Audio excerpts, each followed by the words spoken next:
Picture the city of Rome in the year 218 AD. It's a place of marble and chaos. The undisputed center of the world. But it's holding its breath. The empire is like a chariot teetering on two wheels. The last emperor, the brutal soldier Caracalla, was assassinated. His successor, a palace administrator named Macrinus, was a placeholder nobody respected, and he too was just overthrown and killed. Power is a poisoned chalice, and everyone is wondering who will be forced to drink from it next. News travels slowly, carried by horse and ship, but a rumor is slithering its way from the dusty plains of Syria. A new emperor is coming, and he's not a battle-scarred general or a cunning old senator. He's a boy, a 14-year-old high priest of some strange, foreign sun god. His name is Elagabalus, the Roman elite, men who valued tradition, stoicism, and a stiff upper lip above all else. Probably shared a collective nervous laugh. A priest boy from the provinces. How long could he possibly last? But as Elagabalus and his entourage made their slow, deliberate journey to Rome, the laughter died in their throats, replaced by whispers of disbelief and horror. This wasn't just a new emperor. It was an invasion of the bizarre. The boy refused to wear the traditional Roman toga, favoring instead the vibrant silks and jeweled robes of an Eastern priest. He arrived with a personal treasure far more important to him than the imperial legions, a conical black meteorite, the physical embodiment of his god, which he planned to install as the new supreme deity of Rome. But that was just the appetizer for the weirdness to come. Once enthroned, the rumors flowing out of the imperial palace on Palatine Hill became a torrent of scandal. They said the emperor spent hours each day painting his face with cosmetics, lining his eyes with kohl, and dusting his cheeks with rouge. They said he plucked his body hair and wore elaborate wigs, preferring to be addressed not as Dominus or Lord, but as Domina, Lady, to the Romans, whose entire concept of authority was built on virtues. A rugged, unshakable masculinity. This was more than just eccentric. It was an abomination. This boy wasn't just ruling Rome. He was mocking everything it stood for. And then, he did the unthinkable. The act so blasphemous, so utterly contrary to 1,000 years of sacred tradition, that it sealed his fate. He decided to marry his chosen bride, wasn't a princess from a noble family, meant to secure a political alliance. No, Elagabalus chose a woman who was, by Roman law and divine decree, the one person in the entire empire he absolutely could not marry. Her name was Aquilia Septera, and she was a Vestal Virgin, a priestess of Vesta, goddess of the hearth, sworn to 30 years of perfect, unbroken chastity. The punishment for a Vestal who broke her vow was one of the most terrifying sentences the Romans could conceive of. To be sealed in a tiny underground chamber, with a crust of bread and a sip of water, and buried alive. By marrying her, Elagabalus wasn't just breaking a law. He was spitting in the face of the gods and daring them to strike him down. So who was this teenage emperor? Was he a decadent tyrant, driven mad by absolute power? A religious visionary, attempting to create a new universal faith by force? Or was he something else? Something so far outside the Roman imagination that they could only describe him as a monster. This is the story of Rome's weirdest emperor, the boy priest who tried to become an empress. To understand how a 14-year-old in makeup ended up running the Roman Empire, we have to travel east, far from the cold marble of the Senate House, to the sun-scorched city of Emissa, in Roman Syria. Emissa wasn't some backwater town. It was a bustling hub of trade, and a deeply spiritual place, home to a powerful and ancient cult. The god at the center of this cult was known as Elagabal, a name that would later be Latinized into Elagabalus. And Elagabal didn't look like the human-formed gods of the Roman pantheon. He was a rock. Specifically, a large, conical black stone, a meteorite that was believed to have fallen from heaven. This sacred stone was housed in a magnificent temple, and the worship was anything but the solemn, formal rituals of Rome. It was ecstatic, filled with wild music, dancing, and daily sacrifices where priests in dazzling purple and gold robes performed for their celestial deity. The head priest of this entire operation was a hereditary position, passed down through the city's most powerful family. And in 218 AD, the high priest was a charismatic and strikingly handsome teenager named Varius Avitius Bassianus. From birth, this boy was raised not as a future soldier or senator, but as a living vessel for his god. While Roman boys were learning Latin, rhetoric, and wrestling, he was learning sacred dances and the art of divination. He was a local celebrity, a holy figure in a world of vibrant, mystical, and deeply non-Roman traditions.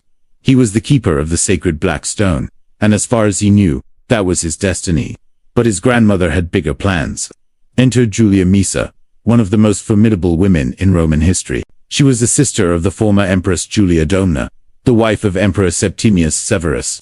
She had lived at the heart of imperial power for decades, and she was addicted to it. When her nephew, Emperor Caracalla, was murdered and his killer, Macrinus, took the throne, Maesa was exiled back to her home in Emesa, but she wasn't the type to retire quietly. From her Syrian villa, she watched, she waited, and she plotted.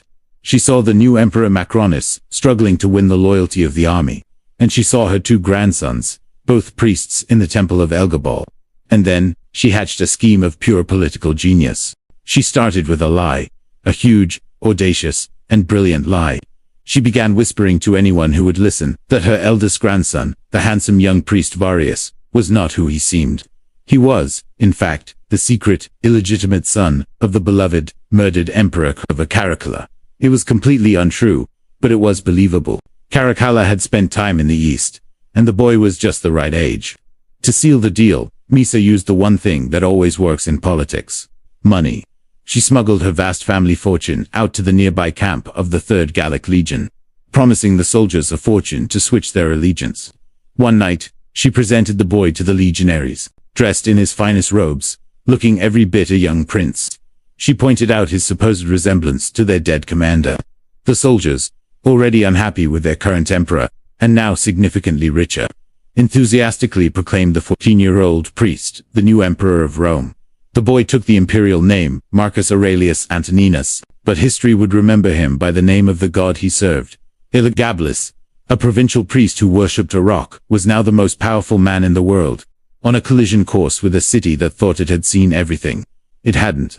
After a long and decadent journey, Elagabalus finally entered Rome, not as a conquering general, but as a religious prophet. He immediately set about his true mission, not to govern the empire, but to convert it. His sacred black stone was installed in a lavish new temple on the Palatine Hill. The Elagabalium and the city's senators were horrified when they were forced to attend rituals involving ecstatic dancing and loud clanging music. But forcing old men to watch him dance was one thing. What he did next was an act of such profound sacrilege. It was like setting fire to the Roman soul itself. He announced he was getting married, and his choice of bride sent a shockwave of pure horror through the city. To understand the scale of this scandal, you first need to understand the Vestal Virgins. In all of Roman society, there was no group of women more sacred, more revered, or more untouchable. Chosen in childhood, these 6 priestesses dedicated 30 years of their lives to serving Vesta, the goddess of the hearth, home, and family. Their most important duty was to tend the sacred flame in her temple, a fire that was never allowed to go out, as it was believed to be intrinsically linked to the continuation and safety of Rome itself. To do this, they took a solemn, unbreakable vow of absolute chastity. Their purity was Rome's purity. They were, in a sense, married to the state. And the penalty for a Vestal who broke this vow was the stuff of nightmares. She would not be executed in a normal way, because her blood was sacred and could not be spilled. Instead, she was dressed in funeral clothes, paraded through a silent, grieving city, and taken to an underground chamber. With a single loaf of bread and a flask of water, she would be sealed inside and left to be buried alive in the darkness. This was the sacred tradition Elagabalus decided to shatter. He chose one of these virgins, a noblewoman named Julia Aquila Severa, and declared she would be his wife. The city was aghast. This wasn't just illegal. It was a declaration of war on their gods. But when confronted, Elagabalus offered a justification that was, to the Romans, even more insane than the act itself. He grandly announced that this was no mere human wedding. It was a divine marriage. He, the high priest of the mighty sun god, Elagabalus, would marry the priestess of the virgin goddess Vesta. What could be more appropriate, he argued, than for a priest to marry a priestess? Together, they would produce godlike children. He was trying to create the ultimate celestial power couple, forcibly merging his foreign sun god with one of Rome's most ancient and beloved deities. The wedding was a grotesque spectacle. The emperor, draped in gold and silk, married a terrified woman who knew that by every law, human and divine, she should be preparing for her own funeral. The Roman elite were forced to attend, toasting the happy couple and offering gifts, all while believing this union could bring famine, plague, and defeat upon their city. With this one act, Elagabalus had crossed a line. He was no longer just a weird, eccentric boy from the East. He was a blasphemer, a religious fanatic who was actively trying to destroy the very foundations of Rome. If the sacrilegious wedding made the Roman elite think their emperor was a dangerous fanatic, his personal life convinced them he was an agent of pure chaos. The historian alleges that Elagabalus was so desperate to physically become a woman that he offered enormous fortunes to any physician in the empire who could perform a successful vaginoplasty. The very idea was so alien, so incomprehensible to the Roman mind, that it was seen as the ultimate proof of his madness. This wasn't just a private affair. Elagabalus allegedly took his performance public. Dio claims he would frequent taverns and brothels in disguise, playing the part of a female prostitute. He even set up a room in the imperial palace for the same purpose, where he would reportedly stand naked at the door, adopt a soft, tinkling voice, and solicit passers-by. Whether these stories were true or just vicious slander, they show what the Roman elite believed and feared: their emperor, the absolute ruler of the known world. The man who was supposed to embody strength and authority had become, in their eyes, a living mockery of the natural order. He wasn't just an emperor they disliked. He was an emperor who made them question reality itself. While Elagabalus was busy turning the imperial palace into a stage for his personal psychodrama, the actual Roman Empire still needed to be governed.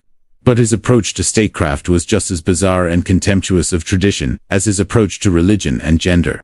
He treated the serious business of government as another elaborate joke, designed to mock the stuffy old senators, who he so clearly despised. His most famous, or rather infamous, political innovation was the creation of a senatum, or little senate, a senate of women. His behavior behind the palace, doors and often in very public view, was a direct assault on their most cherished value: masculinity. Our main source for the juiciest details is the historian and senator Cassius Dio, who loathed Elagabalus and probably exaggerated for effect. But even if half of what he wrote is true, it paints a picture of an emperor unlike any Rome had ever seen. According to Dio, Elagabalus's daily routine was less about running an empire and more about a complete, systematic transformation of his own identity. He would reportedly spend hours in front of a mirror, not strategizing military campaigns, but perfecting his makeup. He lined his eyes, rouged his cheeks, and preferred the soft, flowing silks of the East to the stiff, masculine wool of the Roman toga. He was said to have epilated his entire body and wore elaborate wigs, copying the hairstyles of the court ladies. To the Romans, an emperor was supposed to be a rugged figure, a bearded soldier, the ultimate pater patriae, or father of the fatherland. Elagabalus was actively cultivating the exact opposite image. He didn't just reject Roman masculinity. He seemed to be at war with it. His behavior went far beyond clothing and cosmetics. He openly referred to his male lover, a chariot driver named Heracles, as his husband. He would burst into tears and fly into a jealous rage if Heracles so much as looked at another person, creating dramatic scenes of a scorned wife. But the most shocking claim, and the one that echoes into our modern understanding of gender identity, comes directly from Cassius Dio, presided over by his powerful mother, Julia Soaemias. This council of noblewomen would meet on the Querinal Hill, in a former temple. Now, this wasn't an early experiment in feminism. According to the hostile historian Cassius Dio, their debates weren't about taxation, foreign policy, or military strategy. Instead, this Senate of women issued decrees on matters of high fashion and courtly etiquette. They spent their sessions formally ruling on which ladies had the right to wear which type of clothing, what kind of jewels were appropriate for their rank, and the precise protocols for who had to kiss whom upon greeting. To the actual Roman Senate, an institution that traced its lineage back to the founding of the city, this was the ultimate insult. While they were trying to manage a world-spanning empire, the emperor had created a parody of their institution to debate hairstyles. It was a calculated act of ridicule. His official appointments were even more scandalous. The Roman path to power, the cursus honorum, was a rigid ladder of military and administrative posts. It was supposed to be a meritocracy, at least in theory. Elagabalus took that ladder and turned it into a circus slide. He handed out the most powerful positions in the empire to his friends, lovers, and cronies, with their only qualification being his personal favor. His chariot driver, husband, Heracles, was given almost unlimited power. A dancer was made a prefect. Command of the city watch was given to an actor. The ancient sources even make the lurid claim that Elagabalus would grant high office to men based on the size of their genitalia. turning the selection of government officials into a grotesque private contest. For the Roman aristocracy, who had spent their lives working their way up the political ladder, this was the final straw. He wasn't just blasphemous and decadent. He was actively dismantling the machinery of the Roman state and replacing competent administrators with his unqualified party guests. The empire was now a ship being steered by a madman, and the most powerful figures in Rome, including his own family, were starting to look for a way to throw him overboard. The person who finally decided that the imperial circus had to end was the same person who had bought the tickets and pitched the tent in the first place. His own grandmother, Julia Misa. Misa was a brilliant political strategist, not a moral crusader. She didn't care that her grandson wore dresses or worshipped a rock. She cared that his behavior was making the entire Severan dynasty look weak, unstable, and ridiculous. The loyalty of the army, the only thing that truly kept an emperor in power, was eroding with every bizarre religious festival and every scandalous appointment. She had put her family on the throne to rule for generations, and her unhinged grandson was about to get them all killed. She realized she had made a terrible mistake, and with the same ruthless pragmatism she had used to make him emperor, she began plotting to unmake him. She needed a replacement, a plan B. And she had one waiting in the wings. Elagabalus's younger cousin. A quiet, serious boy named Bassianus Alexianus, who we now know as Severus Alexander.